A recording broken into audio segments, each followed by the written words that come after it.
ৰ'ব ভিডিঅ'টো ষ্টাৰ্ট কৰাৰ আগতেই ঘৰৰ অৱস্থাটো এবাৰ চাই লওঁ।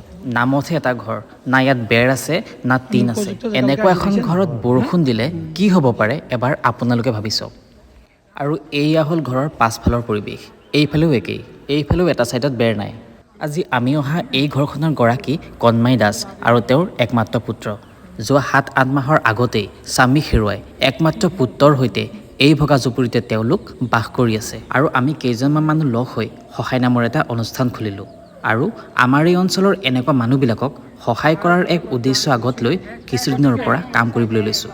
আৰু এই উদ্দেশ্যলৈয়ে যোৱা 30 নৱেম্বৰ তাৰিখে সৰু চৰাইঘাটৰ কণমাই দাসৰ ঘৰত আমি এষাৰ মাত লগাওঁ। যিহেতু ঠাণ্ডা দিন আহিছে, সেয়ে আমি তেওঁলোকক ভাবি চিন্তি এখন ব্লেংকেট, ল'ৰাটোৰ বাবে এটা জেকেট, চাৰ্ট, পেণ্ট, টুপি, মোজা, মাকৰ বাবেও এখন স্কাৰ্ফ, মোজা আৰু লগতে কিছুমান খাদ্য সামগ্ৰী যেনে আটা, দাইল, আলু, মিঠাতেল, বিস্কুট এনেধৰণৰ কিছুমান সামগ্ৰী আগবঢ়াওঁ। ঘৰটোৰ অৱস্থাটো চাই আৰু দিব লাগে, তথাপিও যিমান পাৰিছোঁ অকণমান চেষ্টা কৰিছোঁ, যিহেতু নতুন অনুষ্ঠান।